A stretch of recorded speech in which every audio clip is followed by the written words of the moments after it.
Hello ছোট্ট বন্ধুরা, easy এপিকের আরেকটি নতুন ভিডিও নিয়ে চলে এসেছি। আজকে আমরা যেটা শিখব সেটা হচ্ছে একটা স্নো লেপার্ডের ছবি। তো প্রথমে আমরা এখানে করে নেব ছোট্ট গোল মতো একটি নাক। প্রথমে এটা হচ্ছে নাকের বাইরের শেপ, এরপরে গোল করে নাক এবং মুখ এঁকে নেব। সেকেন্ড স্টেপে আমরা মুখের যে আকৃতিটা আছে সেই আকৃতিটাকে টেনে নেব। এরপরে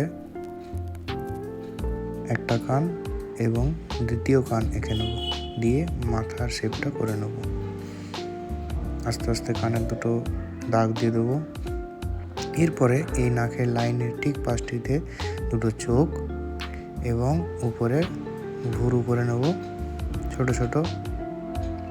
এরপরে তার সাথে শুরু করব পিঠ আঁকা, সুন্দর করে এরকম লাইন দিয়ে পিঠ দিয়ে, তারপরে আস্তে আস্তে সামনের পায়ের প্রথম ডান দিকের পায়ের লাইন, তারপরে আস্তে করে বাঁ দিকের পায়ের লাইন এবং ওই দিকের পাটাকে টেনে ঠিক করে নেব, দিয়ে এটাকে কমপ্লিট করে নেব।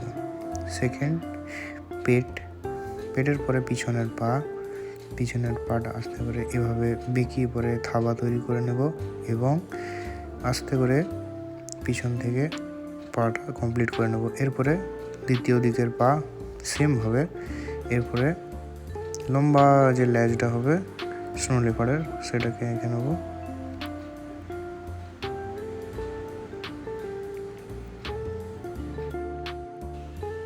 এরপরে আমাদের এখানে স্নো লেপার্ডের গায়ে ছোট্ট ছোট্ট দাগ থাকে, সেই দাগগুলোকে সুন্দর করে আমরা ফাঁকা ফাঁকা করে নেব। এগুলোকে বেশি ঘনভাবে করো না, যাতে এগুলো রং করতে অসুবিধা হবে যদি বেশি ঘন হয়ে যায়, তাই আমরা ফাঁকাভাবে করছি।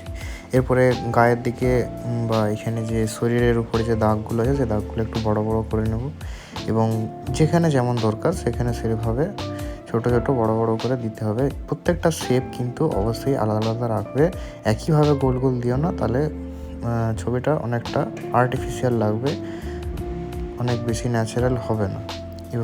এরপরে পেটের নিচে সামান্য দাগটা করে নিলাম আর এই সাইডের একটা দাগ করে নিলাম। এগুলো একটু লাইট কালার হবে, ফারের জায়গাগুলো অনেকটা লাইট হয়। এরপরে বাকি আস্তে আস্তে যে দাগগুলো আছে সেগুলোকেও করতে থাকবো।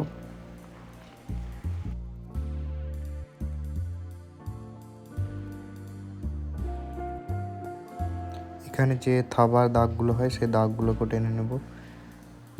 লেজের এখানে ছোট ছোট একইভাবে কয়েকটা পর্বত দাগ হয়, লম্বা লম্বা গোল গোল হালকা, এগুলোকে করে নেব এবং শেষ প্রান্তে এরকম দাগ টেনে পুরো ছবিটা কমপ্লিট করব।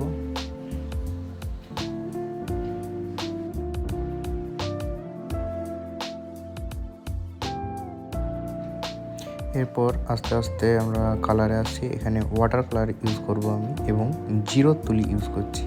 ফার্স্টে এই যে কালারটা তোমরা দেখতে পাচ্ছ, এটা সাদার সাথে কালো মিশে, এখানে আমি বেশি সাদা নিয়েছি এবং একটু কম কালো নিয়ে পরে এখানে গোটা একটা মিডিয়াম গ্রে কালার তৈরি করেছি এবং এই গ্রে কালারটাকে গোটা লেপার্ডের গায়ে আস্তে আস্তে সমানভাবে দিতে থাকবো। এমনভাবে দেবো যেন কোনো জায়গাতে কালারের প্যাচ না তৈরি হয়ে যায়। প্যাচ বলতে যে সেই জায়গাটাতে রং অনেক সময়তে আটকে রয়ে যায় এবং পাতা সেই রংটাকে টানে না, সেই জন্য গড়িয়ে চলে যায় এদিক ওদিক এবং সেটা দেখতে খুব খারাপ লাগে। তাই একভাবে ইভেনভাবে কালারটা দেওয়ার আমি চেষ্টা করব।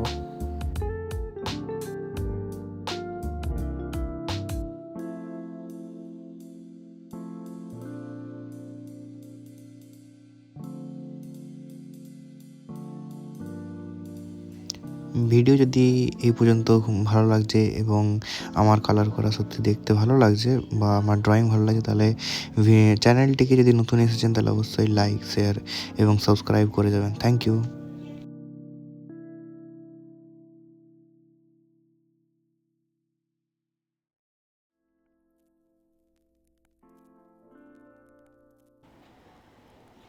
এরপরে যে জায়গাগুলো আমি ফাঁকা রেখেছি সেই জায়গাগুলোতে একদম পাতলাভাবে একটা গ্রে কালার বানিয়ে নেবো। এক্ষেত্রে যে গ্রে কালারটা ইউজ করছি সেটাতে একবারেই কালো খুবই কম, জলের পরিমাণ বেশি এবং সাদার কালারের পরিমাণ বেশি। সেজন্য তোমরা দেখতেই পাচ্ছ যে পেট আর গলার কাছে যে গ্রে কালারটা দিয়েছি সেটা উপরের গ্রে কালারটার তুলনায় অনেক বেশি লাইট। এটা তোমরাও এভাবে সমানভাবে দেওয়ার চেষ্টা করবে।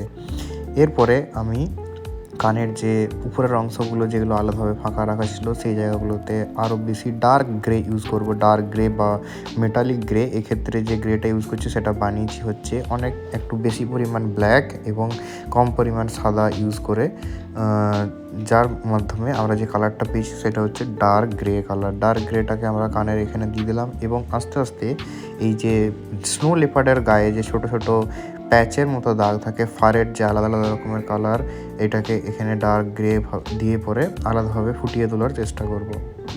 ছোট্ট ছোট্ট যে গোল গোল দাগ আছে সেই দাগগুলোকে আমি একটা একটা করে এরকম আস্তে আস্তে করে বের করব। তোমরাও এভাবে করার চেষ্টা করবে। কিন্তু হ্যাঁ, এগুলো দেওয়ার আগে অবশ্যই খেয়াল রাখবে যে গ্রে কালারটা আমরা আগে যেটা দিয়েছিলাম সেটা কিন্তু অবশ্যই শুকিয়ে যেতে হবে। ভেজা অবস্থায় কিন্তু এটা দেবে না, নাহলে এই কালো রঙটা কিন্তু বেরিয়ে চারধারে ছড়িয়ে যাবে এবং দেখতে অনেক খারাপ, তখন সেটা কালারটা সামলানো যাবে না।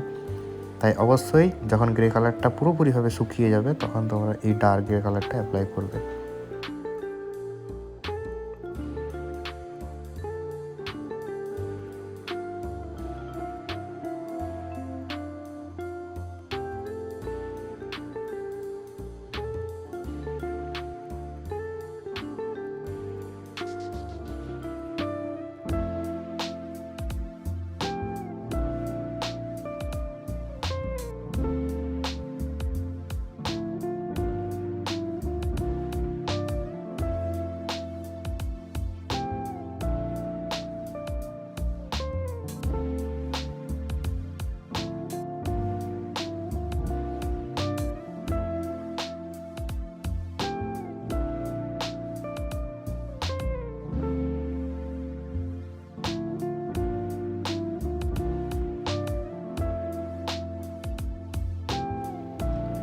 এরপরে একটা কালো রঙের ব্রাশ পেন নিয়ে আমি আরও যে ডার্ক জায়গাগুলো আছে সেগুলোকে আস্তে আস্তে বের করে নেবো। যেমন এখানে নাকের কালার, মুখের দাগ, চোখ এবং এখানে ভুরুর জায়গাগুলো, এগুলোকে আস্তে আস্তে ব্ল্যাক কালারের মার্কারটা বা ব্রাশ পেনটা ইউজ করে আমরা করে নেবো। তোমরা তাদের যদি এখানে মার্কার থাকে তাহলে তোমরা মার্কারও ইউজ করতে পারো।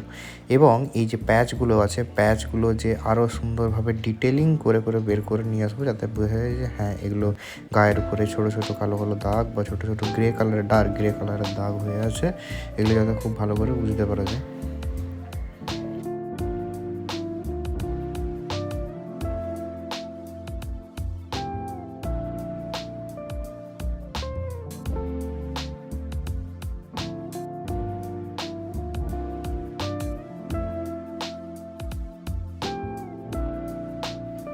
এরপরে একদম শেষে আমরা এখানে আমাদের স্নো লেপারের টেল এন্ডটাকে কালো করে নেবো ব্রাশ পেন দিয়ে। এখানে খুব সুন্দর ব্ল্যাক কালারের ফার থাকে এবং আমাদের ছবিকে কমপ্লিট করব।